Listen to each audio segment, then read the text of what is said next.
Reverend Titus Burruss, Jr., and Joyce Jones welcomed Kandi Burruss Tucker, better known by her stage as Kandi, into the world on May 17, 1976, in College Park, Georgia. She went to Tri-Cities High School, where she graduated in 1994 and was raised in East Point, Georgia. At the age of 15, Kandi made her television debut on Beats Teen Summit. She belongs to the Church of Holiness and identifies as African Amiyon. Since 2014, Kandi has been wed to Todd Tucker, a former producer of Real Housewives of Atlanta. Additionally, they have a daughter named Blown Tucker and a boy named Ace Wells Tucker. She is also the stepmother of Todd's daughter, Kayla Tucker, and has a daughter, Riley Burruss, from a prior relationship with Russell Block Spencer. Among Kandi's business endeavors are Kandi Coated Cosmetics, an adult toy line called Bedroom Kandi, and the eatery Old Lady Gang. With a background in music, television, production, and entrepreneurship, Kandi has a diverse career. Kandi became well known in 1992 as the main singer of the R&B group Scape, which was founded alongside Tamika Scott, Loka Scott, Tama Tiny Kodal, and Tamara Coggins for a limited period of time, signed to Suso Def Recordings, owned by Jermaine Dre. Hum at Chaw 1993, Off the Hook 1995, and Traces of My Lipstick 1998 were the three platinum albums that Xscape released. The latter album sold more than 1 million copies in the United States. Hits including My Little Secret, Just Kicking It, and Who Can I Run To had Kandi as the lead vocalist. Kandi continued songwriting after the group broke up in 1998 because of internal strife. She co-wrote the songs No Scrubs on TLC and Bills, Bills by Destiny's Child, which won a Grammy for Best R&B Song in 2000. Additionally, she composed Ed Sheeran's Shape of You and Pink's There You Go. The track Don't Think I'm Not from her solo debut album. Hey, Kandi 2000 peaked at number 24 on the Billboard Hot 100. I Need, her second album, came out on its own in 2006. Kandi overcame previous conflicts with bandmate Tamika Scott to lead Xscape's reformation for the Bravo miniseries Sixscape. Still kicking it in 2017, Kandi became the longest-serving cast member in the Real Housewives franchise when she joined the show in its second season in 2009 and stayed until its 15th season in 2023. Her storylines featured friendships with cast members Phaedra Parks and Porsche Williams, her engagement to AJ Jewel, and the resurgence of her music career. She had disagreements with Kim Zolciak and Nain Leakes, most notably when she produced Zolciak's Tardy for the Party. Kandi appeared in 5 spin-offs of RHA, Kandi and the Gang 2022, Xscape, Still Kicking It, 2017, Kandi's Wedding 2014, Kandi's Ski Trip 2015, and The Kandi Factory 2012. She also made an appearance in Don't Be Tardy for the Wedding 2012, directed by Kim Zolciak. In addition to RHA, Kandi portrayed Rawson Perry in Season 3 of She Won the Masked Singer 2020 title as Night Angel, becoming the first female champion of the contest, and placed 5th in the Celebrity Big Brother 2019 competition. Porsche Williams starred in the play A Mother's Love, which was produced by Kandi and Todd Tucker. However, unpaid fees caused a conflict with Phaedra Parks. Kandi co-produced the Broadway version of The Piano Lesson in 2022, which was nominated for a Tony Award for Best Play Revival. She also became a member of the producing crew for The Wiz and Broadway's Othello 2024. Inspired by her mother and aunt's soul food recipes, which were highlighted in Kandi and the Gang, Kandi operates the Old Lady Gang restaurant in Atlanta. Her anticipated net worth of $30 million in 2021 has been further supported by her cosmetics company and Bedroom Kandi brand. The first is Kandi Burruss's long-term reaction to Patrick Riley's passing, a versatile performer most recognized for her roles with the R&B ensemble Scape. Kandi Burruss, her lengthy stint on The Real Housewives of Atlanta, and her skill as a songwriter have shaped a career characterized by talent, drive, and perseverance. Her life has been significantly impacted by a string of personal catastrophes that lurk behind her public accomplishments. The loss of her older brother, Patrick Riley, who passed away at the age of 22 in a car accident in Mexico on June 17, 1991, was one of the most painful. At the age of 15, Kandi was thrown into a time of intense loss that tried her emotional fortitude and permanently altered her path in both her personal and professional life. This essay examines the circumstances surrounding Patrick's passing, Kandi's immediate and long-term reactions to it, and the ways in which she has paid tribute to him via her family and career. Born on October 4, 1968, Patrick Riley was more than just Kandi's older sibling. He served as a mentor in her early years and had a significant impact on Escape's development. Growing up in East Point, Georgia, Kandi and Patrick had a strong affinity that sprang from their close-knit family and their father, Reverend Titus Burruss Jr., who was a pastor at the Church of Holiness. Patrick was renowned for his ability to resolve disputes amicably. This quality was crucial as Escape dealt with the difficulties of notoriety and internal strife. Kandi, Tamika Scott, Loka Scott, Tameka, Tiny Kodal, and temporarily, Tamara Coggins formed Escape in 1992. Their debut album, Human at Shaw, 1993, catapulted them to stardom. As a mediator for Jermaine Dre's So Def recordings, Patrick helped the group stay together in their early years by settling conflicts that may have prevented them from succeeding. Later, Kandi thought that his presence might have kept Escape together longer and avoided the internal strife that caused them to break up in the first place in 1998. When Patrick was murdered in an automobile accident in Mexico on June 17, 1991, tragedy struck. He was in the prime of his life at the age of 22, and his abrupt absence crushed his family. The loss was devastating for 15-year-old Kandi, a student at Tri-Cities High School in East Point. She went into a profound despair after her brother passed away, which she has called one of the saddest times in her life. Kandi struggled to find a way forward without Patrick's presence, and the emotional toll was so great that she considered suicide. The timing only made the anguish worse. With Escape only a year later, Kandi was on the verge of launching her musical career. Kandi had to manage the responsibilities of a budding music industry career while juggling her personal loss and professional aspirations, which resulted in a complex emotional landscape.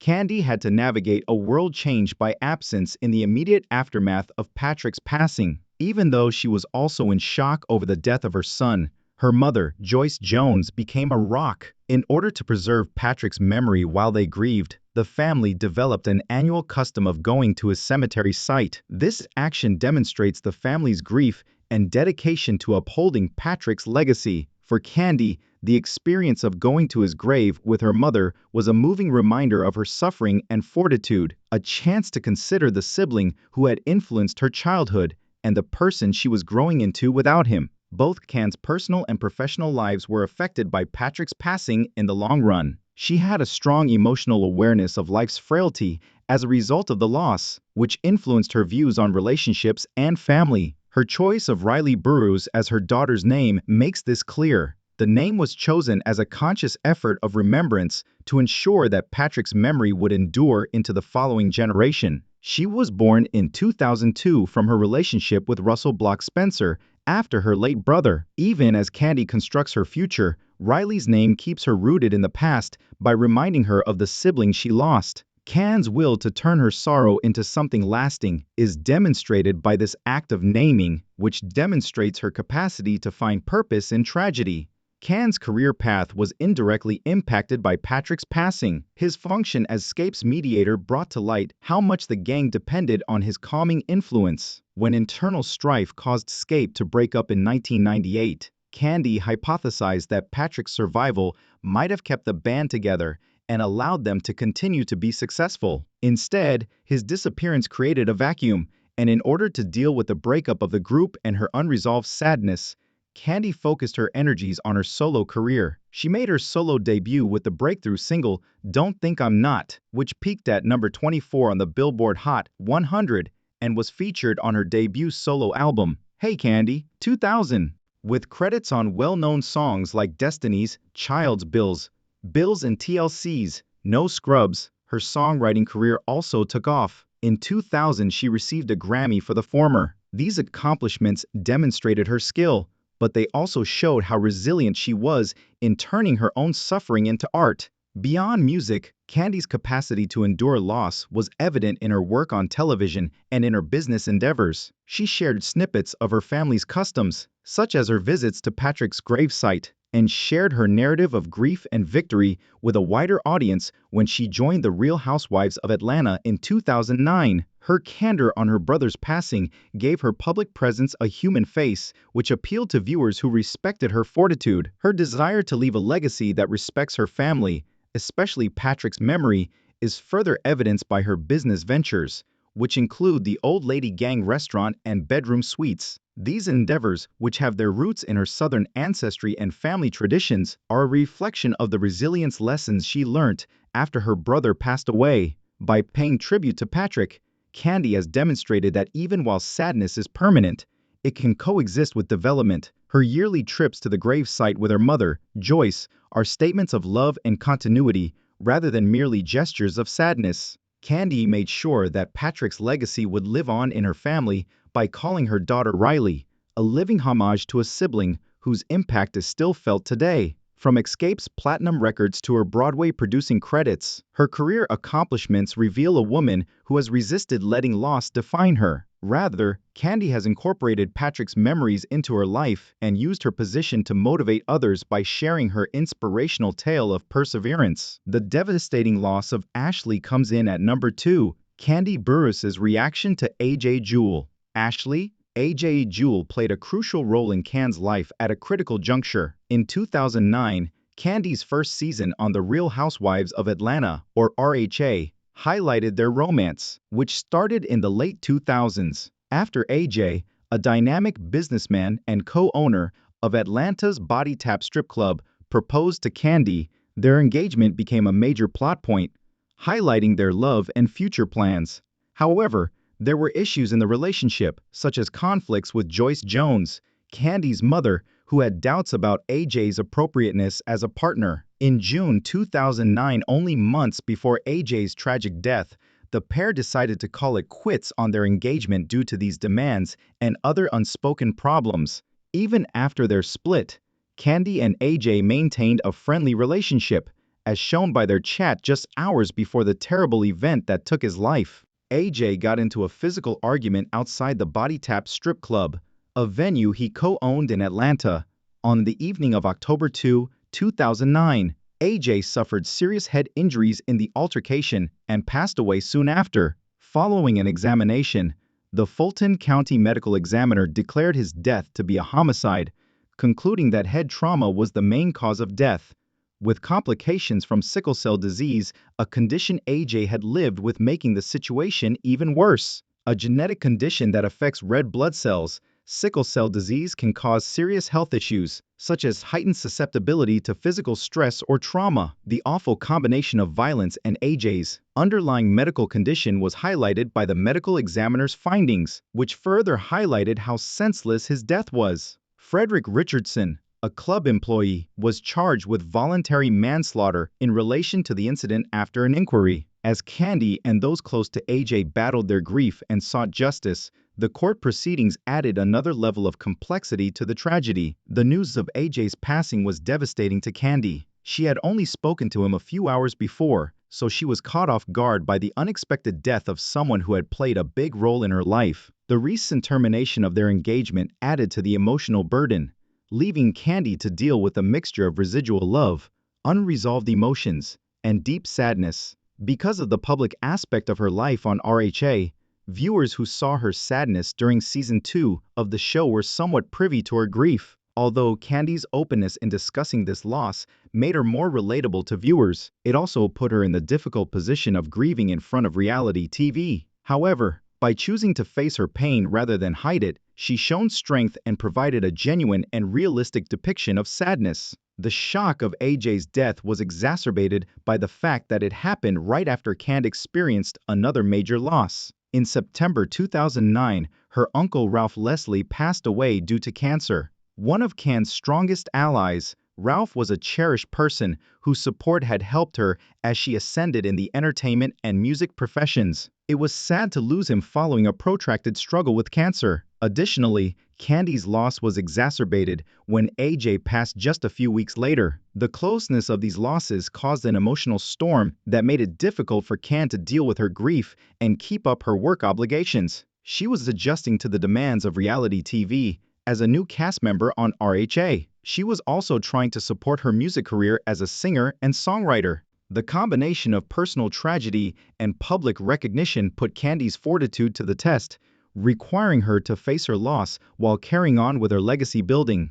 Kandi's outlook on relationships and trust was impacted by the emotional toll that AJ's passing took on her. She had already begun to consider her choices in love after their engagement ended in June 2009, and AJ's untimely passing furthered her thought. Even after their physical connection ended, Kandi has been open about the heartache of losing someone with whom she had imagined a future. The incident also brought to light how fleeting life is, a lesson Kandi had already learned years before when her brother Patrick Riley passed away in 1991. Kandi's approach to family, work, and personal development was shaped by the deep sense of mortality that these cumulative losses gave her. Her ongoing success is proof that she was able to transform this suffering into her art. Perhaps the most striking example of Kandi's tenacity in the wake of AJ's passing is her ability to move on while paying tribute to him, as evidenced by her Grammy-winning music and her business endeavors, such as Bedroom Kandi and the Old Lady Gang restaurant. She made sure that AJ's presence in her life was recognized rather than forgotten by sharing her introspective moments about him on RHA. She was able to openly process her grief because of her transparency, which let her connect with people who had suffered comparable losses. In her professional life,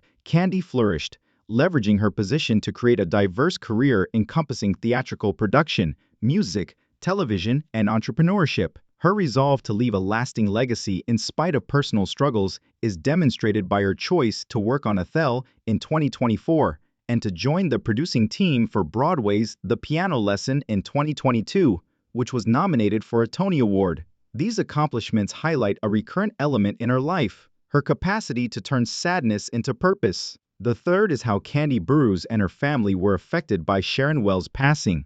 Todd Tucker's existence revolved around Sharon Wells, a mother whose love and encouragement had a lasting impression on her son. Kandi met Todd, a former producer on The Real Housewives of Atlanta, or RHA, while they were working together, and the two became engaged in 2013. Sharon had a significant role in Todd's courtship and wedding preparations as his mother. She appeared on Rasha and its spin-off, Can's Wedding, 2014, which followed the couple's journey to their nuptials on April 4, 2014. Her significance in Todd's life was demonstrated by his intense love for her, and as they established their lives together, she was set to play a crucial position in Kandi's extended family. However, Sharon and Joyce Jones, Can's mother, had a tense relationship that prepared the ground for emotional complexity when tragedy occurred.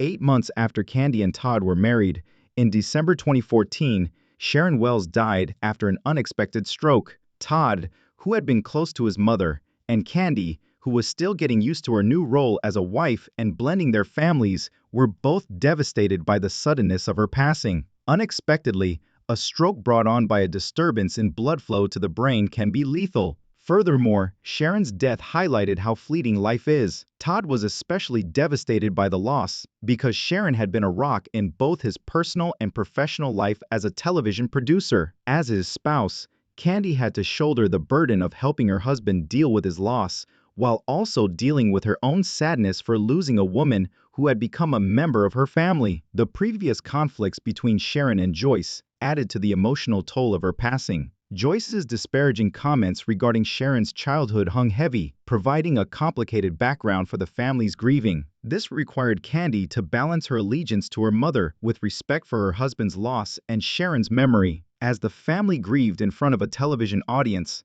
the earlier dispute broadcast public aspect probably made their suffering worse. As she worked to reconcile their family and close the distance between her mother and her husband, Kandi's role as a mediator was crucial during this time. Her capacity to control these relationships demonstrated her emotional intelligence and dedication to preserving peace despite grief. Since Kandi and Todd were just starting their marriage and were supposed to be establishing their future together, the timing of Sharon's passing increased its impact. Rather, they were thrown into a mourning process that put their cooperation and fortitude to the test. Grief was nothing new to Kandi, who had already experienced the deaths of her brother Patrick Riley in 1991, her uncle Ralph Leslie in 2009, and her ex-fiancé AJ Jewel in 2009. But because Sharon's passing directly impacted her husband, Kandi faced a special challenge, juggling her responsibilities as a supportive spouse with her own emotional processing. The significance of maintaining family unity was also brought home by the loss, which made Kandi consider the unsolved conflicts between Joyce and Sharon and how they affected her marriage. Kandi's reaction to Sharon's passing demonstrated her fortitude and tenacity, traits that have characterized her handling of personal catastrophes all of her life. She showed viewers the depth of her and Todd's sadness by sharing vulnerable moments regarding the loss on RHA. This candor, which was a defining feature of Kandi's tenure on the show, helped her connect with viewers who respected her capacity to handle suffering gracefully. Despite these devastating losses, Kandi has created a resilient legacy by directing her suffering into her work and family. Her power is demonstrated by her ability to use music, television, and entrepreneurship to turn personal suffering into professional success. Kandi is a trailblazer in entertainment and beyond, and her story is one of talent, tenacity, and perseverance.